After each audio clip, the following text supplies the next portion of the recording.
Hey everybody. Ooh. Sparkling water. Stay hydrated, folks. Stay hydrated. Good morning. Happy Sunday. Archie, come on. You can just be there. I am excited to talk to my girl today. We're going to be talking about a lot of things. And one of the main things that inspires me about her, and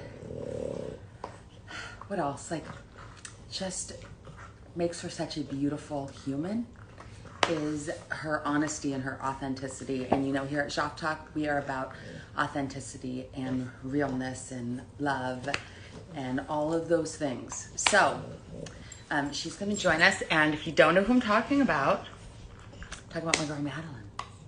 And she is just awesome. Awesomeness. So she's about to join us. Where did she go? Hi Rachel. Hi Jillian. Hi you guys.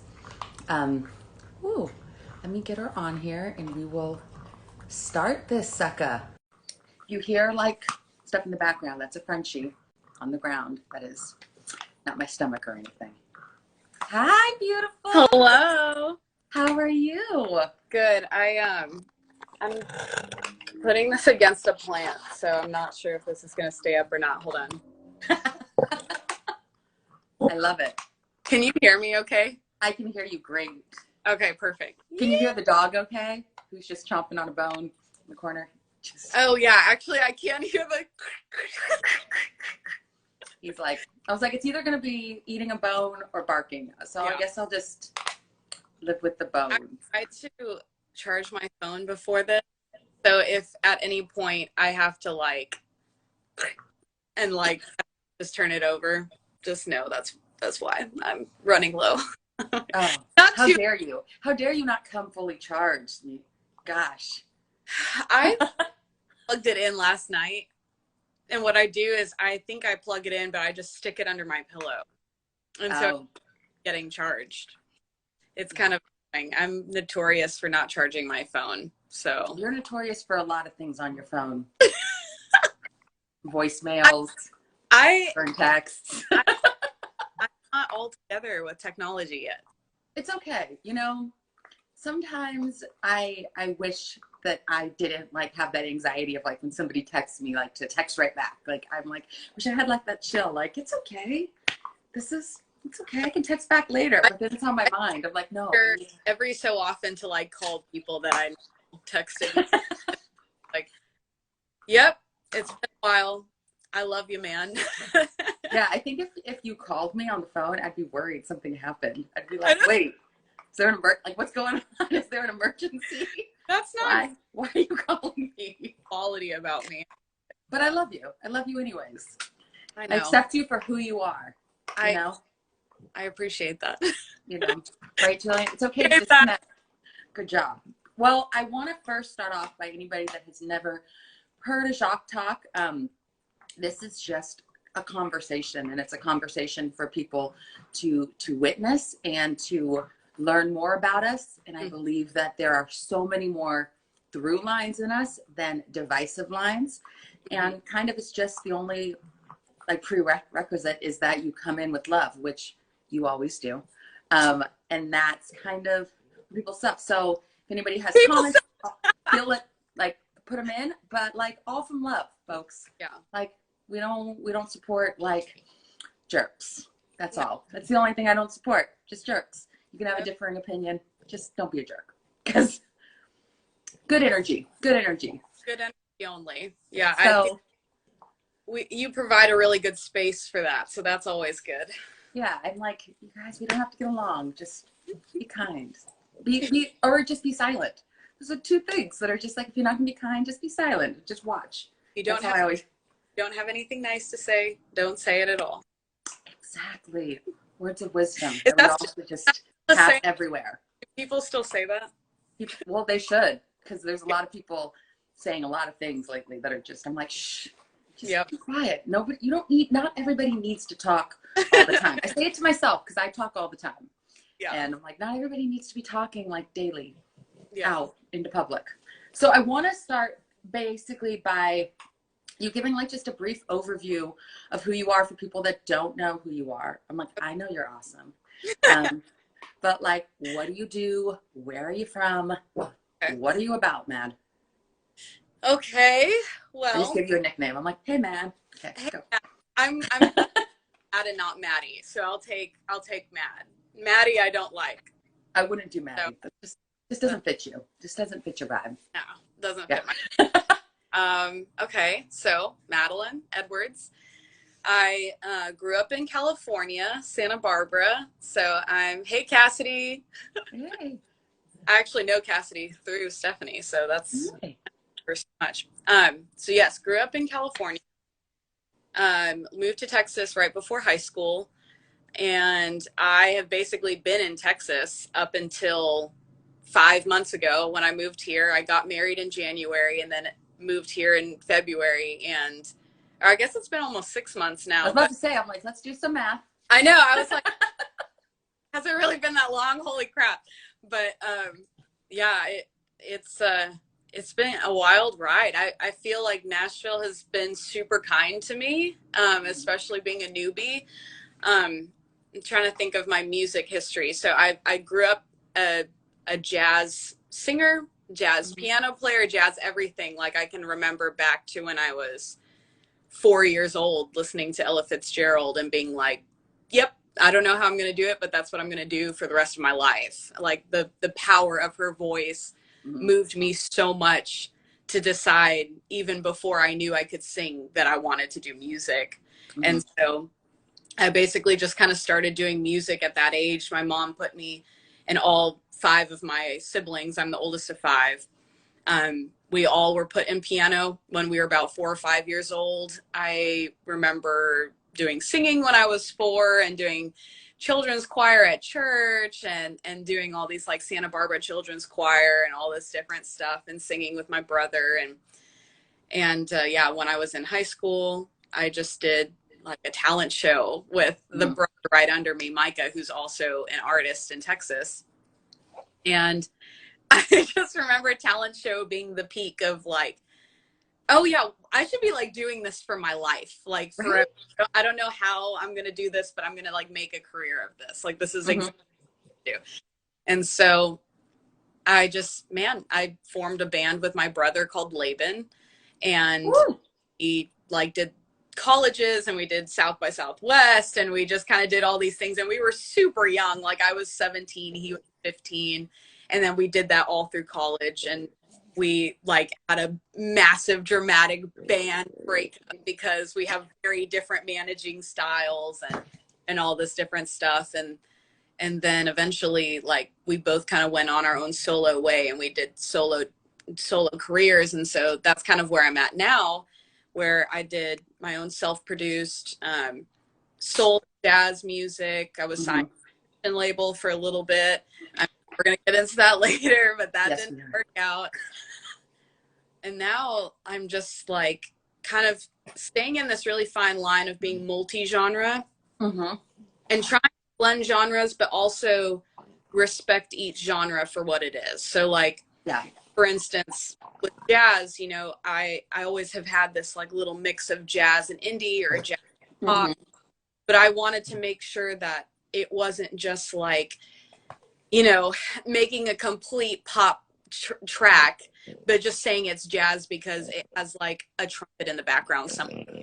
I want the whole structure to still respect the genre of jazz. And so now I'm doing the same thing with country, Western, Americana music, where I have my own style of it. But I've spent the last maybe 2 years studying Western music all the way from, you know, 1890s bluegrass and like my way up the timeline.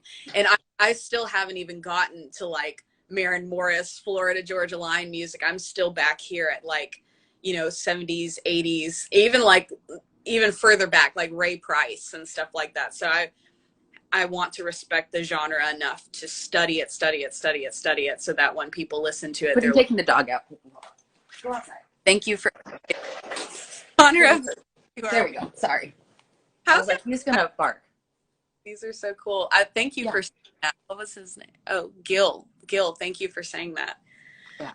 So yeah, I want to say, like, first of all, I appreciate that before we get like too deep, I appreciate that you're doing that with the genre, because I think that a lot of people in all genres sometimes are like, "Ooh, I need to be multi-genre," so they just like take little pieces, but like you're really pop, like, or you're really this, which I don't love the label of genre, but there is something, especially about country music and blues and jazz, that have some deep roots that really, like, it benefits you to know those roots. It benefits you to do justice to the artistry side of it, not just saying, oh, I want a number one. Like, there are ways to get your radio play. There's ways to get those things. There are markers that, for sure, that people are looking for. But are you trying to do that? Or are you trying to be an artist and really do justice to the genre? Like, I do feel like those are two different things, and you've kind of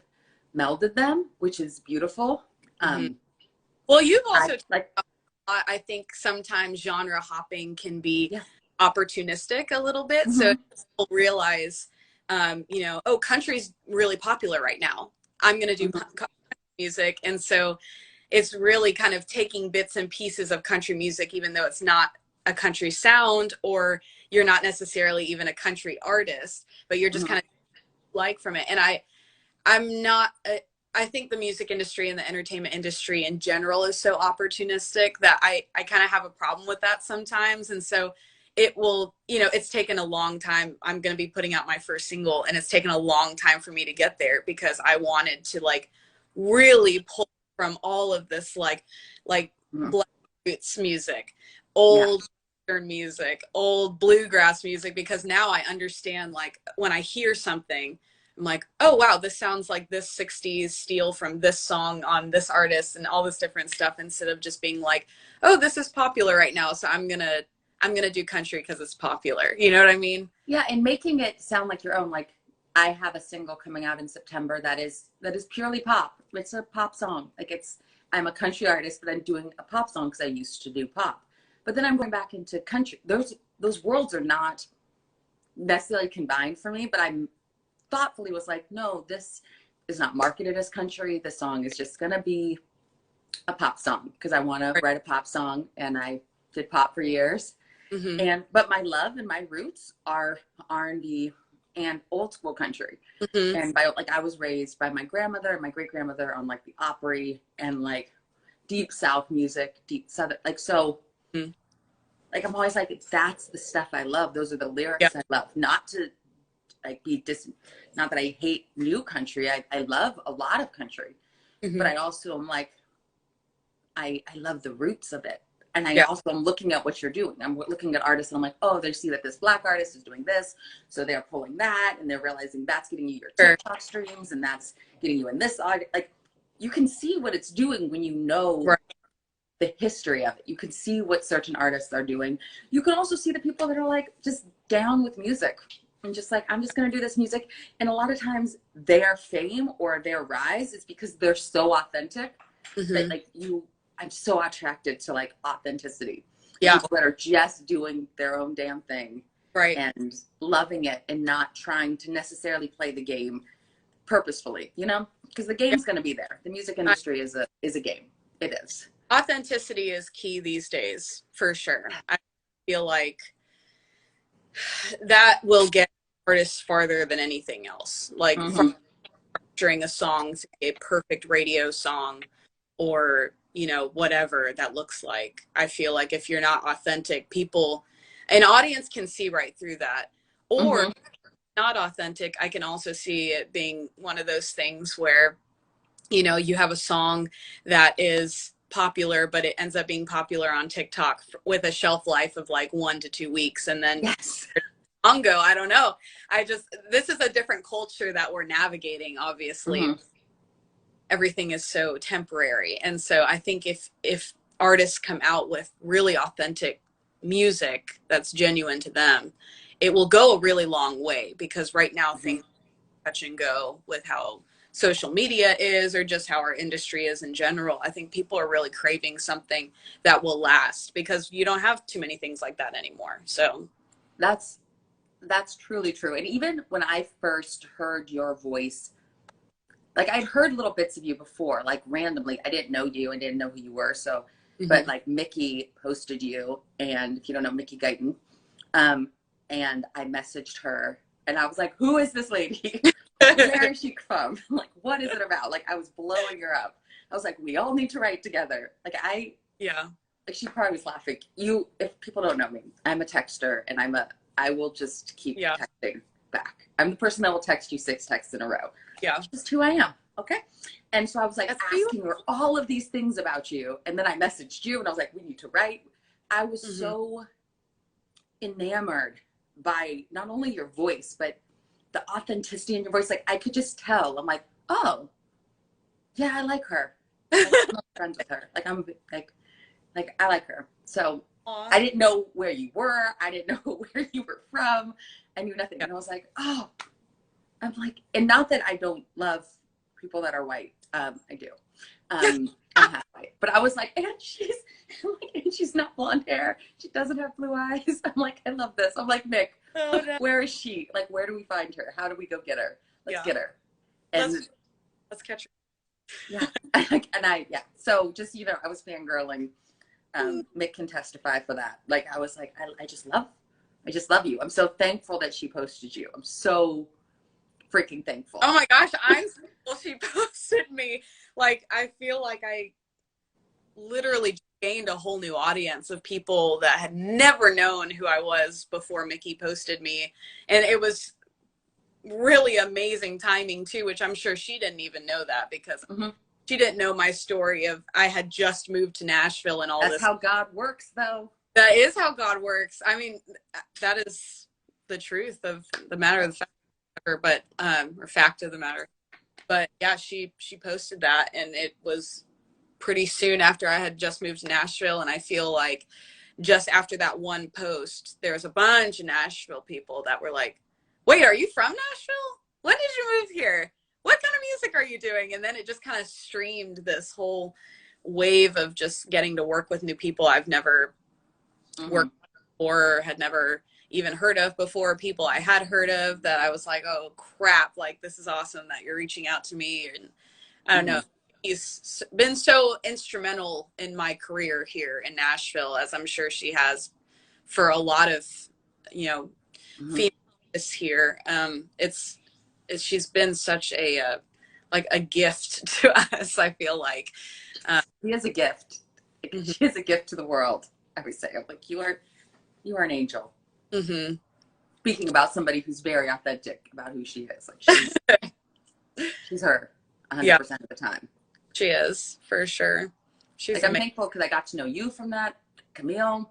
Like she was like pushing, like just bringing awareness to artists that people don't see, because people do see country in like a very small lens. And she's like, no, it's so much bigger than that. So I always am like, I'm so thankful that you post it and you use your platform to bring awareness to other artists. Yeah. Other artists. And like, and sometimes you need that cosign for, especially in Nashville. Nashville is like a who you know, like cliquey kind of, it's a cliquey town. So having that cosign helps you. Whether, you might not get that door opened. Right. Because people don't always take the risks on new artists and people they don't know. Or, oh, do you know these people? Oh, you don't? Oh, okay. Yeah. You won't do it. I completely agree. It is a cliquey town. I feel like God has really just kind of made a path for me here. Like you, through people like Mickey, and just kind of like through people like Amara too. Love Amara. Amara, Amara is my new manager. So it's just like, it's crazy to have her on the team and just have these people that have kind of like saw me when I first moved here and be like, okay, you're a part of the camp. Like, we're going to bring you in. And everyone keeps saying this is a 10-year town. This is a 10-year town. You have to be here for a really long time before you see any kind of success. And it's like, I mean, in month 3, that's when I was singing with Brittany Spencer and the High Women on Lady Gaga's album. And it's just, I don't feel like this is a 10-year town for me. And I don't know if it's just because of the favor of the people that have seen me here or if it's even, you know, like I've put in 10 years, like I've been doing. As I'm saying, I'm like, you put in some time though. Like, I put in my time. Like I've been signed to a label, and off the label, I've opened for people like Jordan Sparks and Raphael Sadiq and Toby Nwigwe. Like I've been in this industry an extremely long time. I didn't know you opened for Raphael. Oh yes. I used to sing with Joss Stone. So like, and oh nice. So they used to work together all the time. Yeah. It was very interesting opening up for Raphael. He's never meet your is my that is the best way to put that. Yes, don't do it.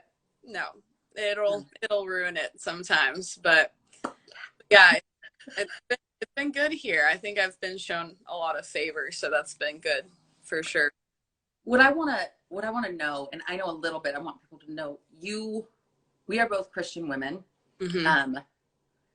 Sometimes I feel like people don't always realize I'm a Christian because they think you have to act a certain way or be a certain way. And I'm like, no, love Jesus. I'm also I have no filter, but you know, Jesus loves me anyway. Like Jesus loves me with no filter, and except for the filter on my face, which I always have. But like, I would never be able to be signed to like a Christian label, because I remember when I was younger, I had meetings and stuff, and just my body, the way I am, the way I like talk to people, they were like, oh, you're not, you're too much. Like I was told I was too much, and I was like, yeah, that's fine. Like I was in the church choirs and I toured church things and did that. But how did your lane get you in with a Christian label and then out of that? Like how did that impact not only your music but like your faith? Right. Because once you get into like the politics of the church, like it's just not as Christian. For sure. No, people think it is. No, I totally feel you on that. It's a really weird season I'm in right now, especially like for anyone that's on this live stream that doesn't necessarily know my story. So I was signed to a Christian label, ironically called Peacemaker, that was made up of a bunch of, you know, people in the Houston church scene, and I went through a sexual assault on the label. Was on it for a very short amount of time. It was maybe a little over a year, and then I immediately after the assault had to go through a pretty nasty process of, you know, hiring an attorney at like 22 years old to help get me out of it. And so I ended up luckily being able to get out of the label, but lost all of my music in the process. And so all of the music that I had done with this label still to this day belongs to them. And so they own the masters and all that stuff. They own the masters. They own the copyrights and everything like that. So that was a pretty traumatic thing to go through as a 22-year-old. And it was one of those things where luckily my mom is a psychologist and has been her whole life, or since she graduated school when she was younger, and our family is extremely pro therapy. So there was never a time that I wasn't in therapy. And so, yeah, I'm super lucky that I was able to have that. But obviously you go through these ebbs and flows of, you know, asking where God was in those moments, and really like needing to know what is the bigger picture. Like, why did I have to go through that? Because obviously a survivor of rape or a survivor of any type of sexual assault more than likely will always take on blame for that. And there was a very long amount of time where I would take on blame for that. And, you know, the man who assaulted me is, you know, to this day still one of the music directors for one of the biggest churches in America. And it's obviously like very triggering to like even turn on a TV and it's like, oh, okay, there's the guy that assaulted me, you know. And so it's a pretty it messes with your mind. Yeah. Oh my gosh, yes, it messes with your mind. And I think that I did go through this period of not questioning whether or not God was real, but questioning what his place was in my life. Like, if he was real, which I knew he was, why would he allow something like that to happen to me? And I wasn't one of those people that thought, you know, like, why does bad things happen to good people? Because I didn't even necessarily believe I was a good person. I just thought, you know, why did this have to happen? You know? And so, I mean, I went through probably about 4 or 5 years of just counseling and therapy and really like honing into my siblings and my mom and my family and just asking really hard questions. And honestly, the only reason that I think I was able to come out of that still to this day with faith and knowing that God was with me in those moments, that Jesus was not a part of that. Human is evil. Man is evil. It's not Jesus. It's not Christ. And so we have free will. Yeah, we have free will. And, you know, obviously free will led him to do that horrible thing. And so, you know, I was able to come to forgive my, I don't know what you call it, an assaulter, the man that assaulted me, and my manager at the time who covered it all up, you know, and I've come, even to this day, I still forgive them. You know, I still obviously go through a lot of PTSD because of it, but it's something that I've had to wrestle with in my spirit, that if God has forgiven me for the things that I've done in my life, then, you know, I need to, it's a really hard thing to say, but I need to forgive the people who have hurt me. Well, I'll say you have to, as somebody who was abused as a kid, and then I was raped as an adult, and that person is still doing very well in his life. Just winning. They usually are winning in that game. They usually are still doing well. It's okay. I personally had to realize, like, God, you're giving me I have a story, and you've given me the strength and the courage to keep walking. Like, I needed Jesus to be able to keep walking forward instead of hiding. But also, like, forgiveness is for us. Like, I want to forgive you because I don't want to eat away in that trauma and in that pain and sit in that, because energy matches energy, and a broken vessel is going to collect those. So I'm like, I'm going to forgive you. I don't want to be around you. I don't want to hang with you. I don't want you in my circle. But I forgive you for your choices, because I don't know your whole story or your whole path or your whole thing that brought you to that moment to cause me pain. Yeah. But I'm going to pray that you find what you need to go through that healing and whatever you need to do. And you don't hurt anybody else. I'm going to pray that you don't hurt anybody else who doesn't have faith, who doesn't have the support system, who doesn't believe in therapy or have the family structure. Because I was lucky, I had family, and I had amazing friends that that are all very pro therapy. Everybody needs therapy. Pro therapy and prayer. Like, when you put those together, it's miraculous what can happen in this life. Yeah. You know? No, I completely agree with you. It's funny that you say that. There is a lot of freedom and forgiveness for yourself. And I'm glad you said that. That's where I was kind of headed, and you kind of nailed it on the head for me. But it really is for you. And I noticed after 5 years of being a truly miserable person and just like going through that pain and that grief, as soon as I was able to forgive, I was just so much more filled with joy, not happiness, because happiness can kind of be fleeting. It's here today, gone tomorrow, but true joy, that even though I was still feeling pain, even at the bottom of that pain, I knew that I will survive this, that I have joy despite this. And I have joy maybe even because of that. I mean, a lot of people say that you can't even really truly experience joy without experiencing really hard pain, you know? And so I don't know. I feel like there has been a lot of freedom that's come with that, and a full circle. I mean, not even joking. And I don't even mean this is so ironic, but this past record that I just put out, The Road, which released a month ago, is all about that story. It's all about the abandonment of my father, the sexual assault, my struggle and my doubt and God, and then coming full circle of only by his grace and his grace alone did I survive all that.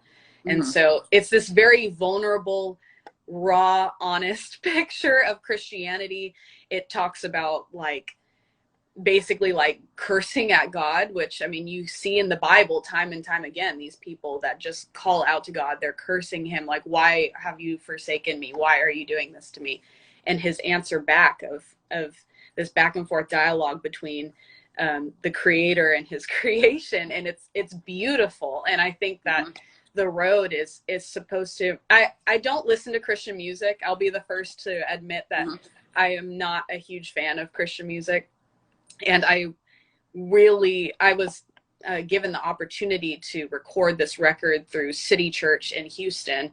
And they're an incredible church. They just took me in and gave me this artist residency, and they gave me a grant. They're like, go and create whatever you want to. And I could have created anything. Like, I feel like I could have even started making the country record that I wanted to and all this, but I just felt this crazy tug on my heart to be like, I think before you start recording anything, you need to tell the story of how you survived this.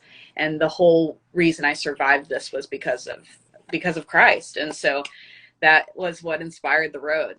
So. I love that. And I think what I love most is that, yeah, I don't listen to a lot of Christian music. There's a few songs that I'll listen to here and there, but I don't find a lot of it true. I don't, I see so many holes in it, and I don't feel it to the level, because I think there's so much judgment in the church. So it's also hard for me in a lot of churches. I'm like, there's just so much judgment and so much not care, lack of empathy, I guess.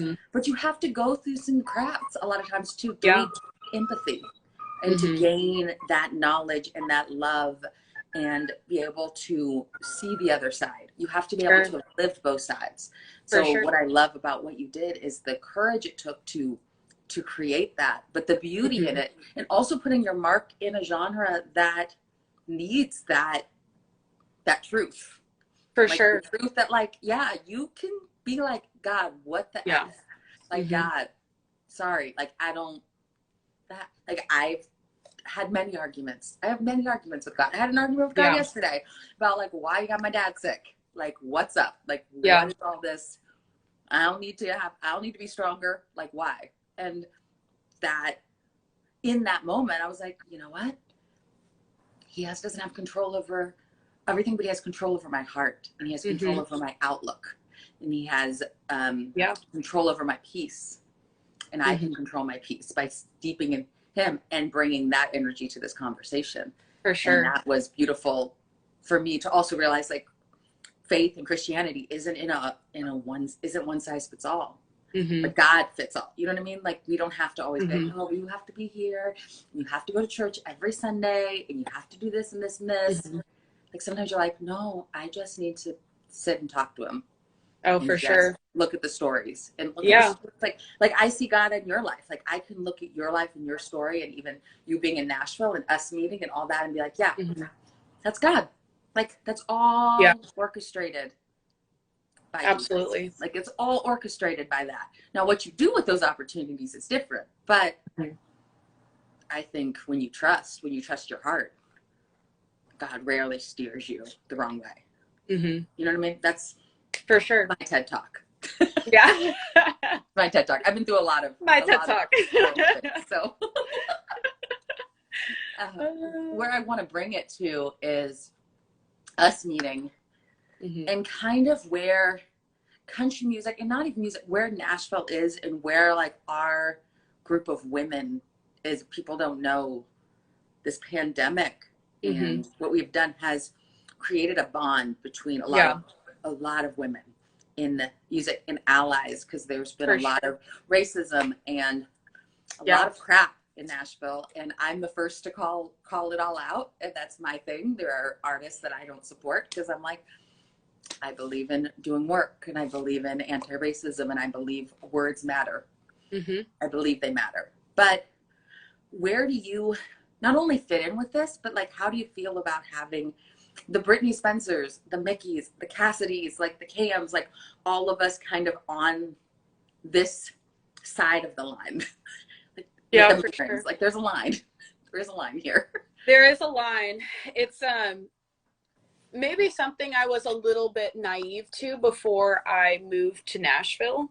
Mm-hmm. Obviously, you kind of suspect like that there's going to be underlying or non-underlying little lines of racism in country music, Mm-hmm. because why would there not be, you know?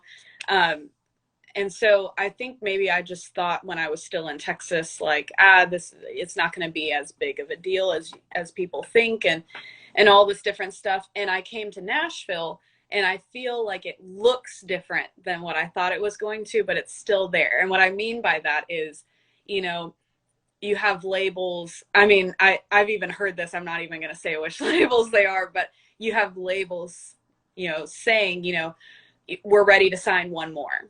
And I'm just like, what do you mean you're ready to sign one more? One more what? And it's like, well, we're ready to sign one more Black woman. And it's like, we have room for one more. And it's just like, I was not prepared for that kind of language. It's a lack of opportunity, because I don't know if the gate is open for like, why is there only room for one more Black woman? Why isn't there room for like several, you know? And so I'm why don't you say like we have room for like one more great artist? Like, yes. Why does it? Yes. Why is it like, oh, we can have a Black person, we can have like a Hispanic lady? Oh, for sure. And like, that's all we got. We only have one room on the bill of the tour we're promoting. But I have conversations like this a lot, because I know Mickey was super awesome in helping kind of funnel labels kind of my way. And then Amara and I have been talking about, you know, what that would look like realistically for me to sign to one. And then obviously this is a conversation I have with my husband on a daily basis to try to figure it out. And one thing that I am, you know, just hesitant to is, you know, the genuineness, I think that's a word, whatever, however you say that, the authenticity of a label really wanting to sign a woman of color to a genre like country or Americana right now specifically, because are you signing because you're filling a quota and you're filling an agenda? Because if that's the case, at what point do you take your finger off the button? You know, like at what point does that label have the ability to be like, cool, well, we filled our quota, we filled this agenda of needing a woman of color in this genre, but now the new fad or the new whatever is this group of people. Yeah, I feel like signing a Black woman is trendy right now. It's trendy right now, which makes me a little hesitant and just a little weary of jumping to signing with a label right now, because I want to make sure that if the country music industry is changing for the better in this area, which it really does with people like Cassidy, with people like Cam, it really does look like it's shifting in that direction. But at what point, you know, at what point does that end, or will it end, you know? And what point, I talked to Cam a lot about, I talked to Cass a lot about it too. It's like standing up and saying things and actively in their lives, like writing partners and people in their band, like they truly walk the walk and put it in. But labels also have to have those people on staff. They also have to have those people behind the scenes. And in that, they also have to realize what that means for the culture and for the thing. They also have to stand against things that are going directly towards the artists that they're trying to sign. Like, and I bring up like the Morgan Wallens, not to diss him, but it's such an example of the culture of like, we're going to stand behind this. We're going to first say no, and then we're going to let things calm down, and then we're going to come back and welcome him back. But we're also going to say, yay, Black Lives Matter. We want to support these artists like Mickey. We want to support Brittany. Yeah. It's very hard for me, an outsider, and why I stay independent still, to believe that both of those things can coexist. Because you can't have my back but also not hold anybody accountable for their actions. And I'm not saying cancel. I'm not saying cancel somebody. I'm saying help somebody grow and change the culture of our industry, so that we can have multiple Black artists at a label, and they can feel safe, and they can go on tour and know that they're going to be safe at any venue, no matter where it is, no matter if it's in a super racist town, that the label has their back. Also, the label knows, oh, that town is going to be tough. So let's just be aware that that's tough, because racism exists in the South. Like, I think there are, and because labels and the things are a machine, they are a company, it is a business. I think that there's so much work that needs to be done inside that business to just bring awareness to like what it's like to be a minority woman touring. For sure. Like what that's like, what that looks like, and then be like, okay, have some empathy and have my back. And maybe realize that if you're allowing this artist to say that, do you know how many fans are going to think that's okay to say to me if I'm on stage? Do you realize what that interaction with the crowd starts to look like? Yeah. Like it's top down. Like it feeds down. If you don't hold it up there, fans aren't going to hold themselves to that level. It's just the way it goes. Yeah. And so I do believe a lot of times people go, and I've heard people like, Stephanie, you're just so mean to like those artists. And I'm like, I'm actually not. I talk to them any day. I just want people's words to match their actions. I want labels' words to match their actions. I want labels to put money behind the artists that they're saying they're going to sign. So get them on the radio, get them play. You just said if it's hard for Mickey to back it, if you're not backing Mickey at this point, like then what indie artist has hope? You know what I mean? You said the key word though.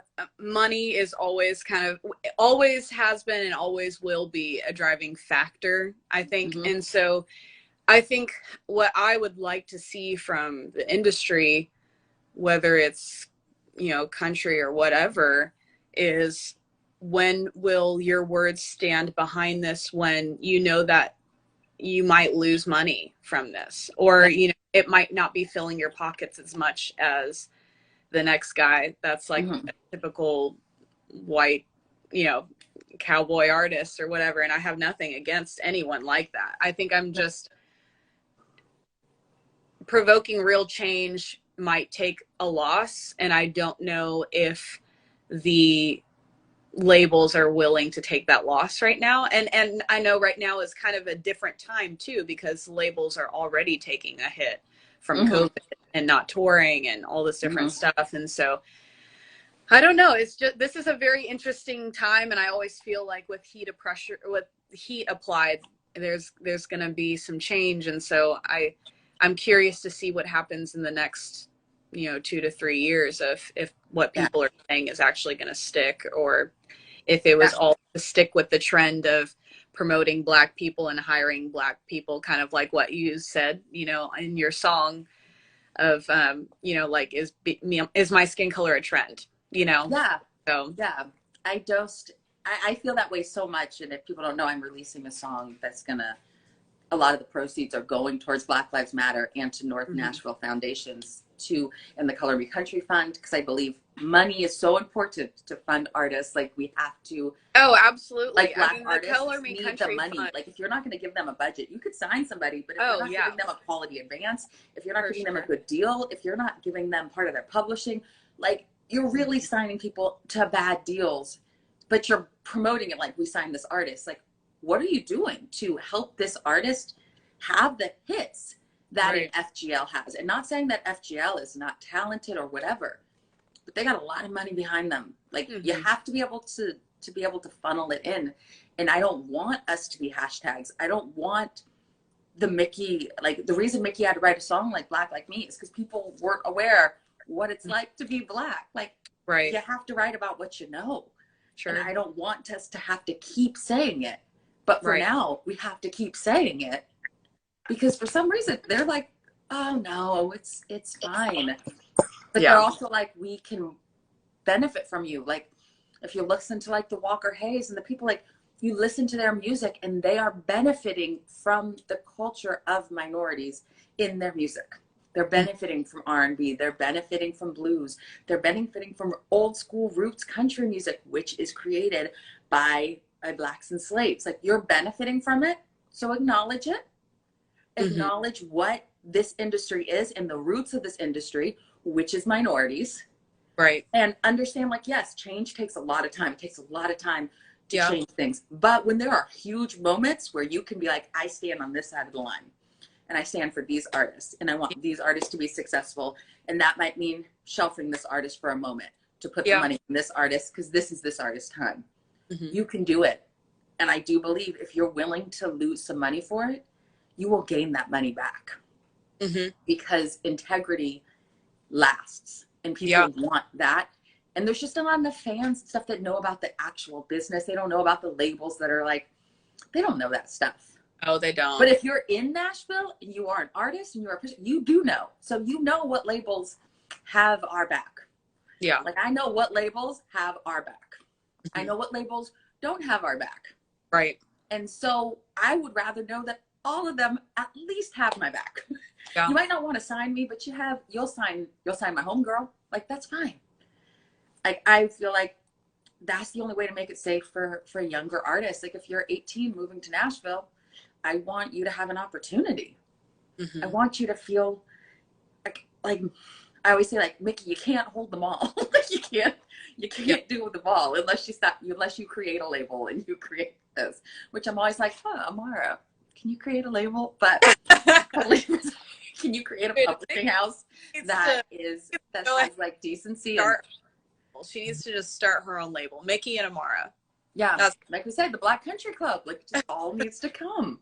I have plans. We have plans. There are plans, everybody. Multiple talks later, you'll hear about them. But I will say, as we close, I think conversations like this and people being able to listen in and hear, like, and understand, like, really a lot of us are surviving. And I say that because of COVID and not touring, because of the community we built, because I can call you, or I can call Cass, or I can call Mickey, and we have this this bond, and that bond has power. It does, and it does allow us to move a little bit, because the white country artists that have always just hung with the white country artists, they've had that bond forever. Like, we're just forming it, and it's slowly happening. Like the Jimmy Allens and the Willie and all them are rising up. Like, it's coming slowly. But I think us women and our allies and our co-conspirators are truly helping. Like, you know, I believe that. Yeah. I just wish it was faster. Everything good takes time, though. Everything. I'm always like, dang. Can we just change the game completely faster? But then, you know, I remember Mickey 10 years ago. So I remember what life was like. So we have changed from there. So I kind of like, look. I have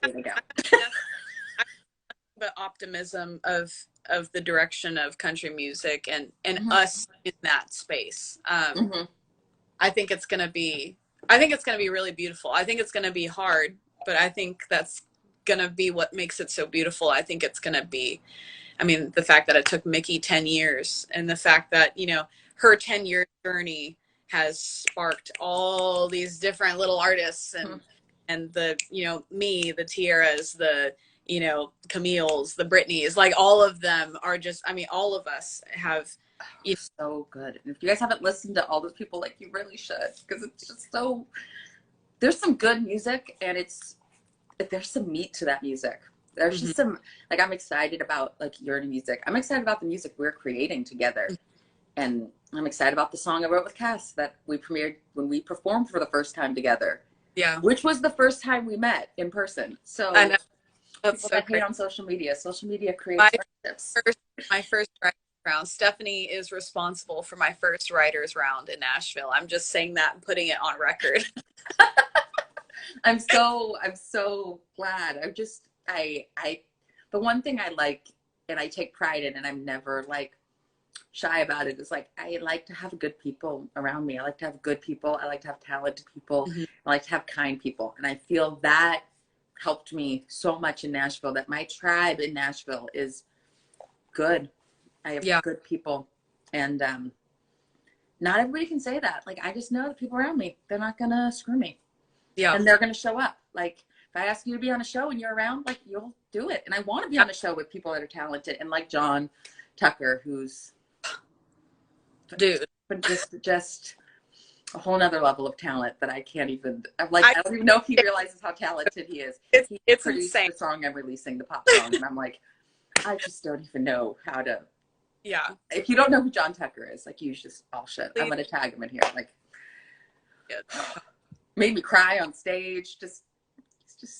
He's just so good for being. He made everyone young. cry. He made everybody cry. Everyone. So, and what I love how he's doing his career, because like labels were after him and stuff, and he's like, you know what? If you're not going to do more than I can do for myself, then I'm just going to roll with myself, because I have a lot of power. And I'm like, right. Yeah, you do. Like, if a label's not going to do more for you than you can do for yourself and not really grow your audience, for sure, like, what else are they going to do for you? Like, it's just a different market now. It's a different thing. And especially me and Nikki talk a lot about, you can't play the same game as a minority artist as if you're a white artist. You just can't. And that's not a racist thing or thing. It's just, it's a different game for us. It's always a game, because this business is a game, but it's a different game. And I like that we're now in the game. We're in the game. Like, they finally let us in the game. Now we just need to figure out ways to win a game. Like, so I could talk to you for like hours and hours and hours. And we're going to do this again, because I don't even feel like I feel like we can just keep like we covered everything. Like, no, we can cover, like, we could talk for, like, we could have like a whole Sunday session. Archie, a whole Sunday session. Yes, we could. We could have a whole Sunday session about all of this. And I think that there's more to talk about. So I'm definitely going to get you back on the books to do this again, because I just think it's necessary. And we have had so many parallel experiences in this industry that you're one person I feel very safe talking to, and I felt safe being open with you from like the first conversation. And I just appreciate that you're in Nashville and that you're light, and we're lucky to have you. And I say that as somebody who's like not even in Nashville right now, but we are lucky to have you, and we are lucky to. Feeling is so mutual. Like, I just feel lucky to have you, and to have met you through Mickey, and have met everyone that I've met through Mickey, and just like my little community here in Nashville. Like, I'm so grateful. Seriously. You know, I had major FOMO when you guys were all at Whiskey Jam. I was like, no, Sasha, Amara, Brittany, I want to be there. And I just bring a cardboard cutout of me and like put me in all the photos. Sasha, and it was exit after, but Sasha did incredible. She was amazing. Yeah, she's pretty insanely talented. I'm happy for opportunities. I think that while we all have our own goals, the great thing that we have beyond these conversations is that we just want to see each other win, and not for our own gain. Like, I just want you to win. I want Brittany to win. Like, I want Mickey to keep winning. Like, I want everybody. I'm like, Mickey, I just need you to just be the most famous person ever, because you deserve it. Like, you just deserve all the money and all the things, because you're like a good human. You're married to a good human, and you can sing better than almost anybody I know.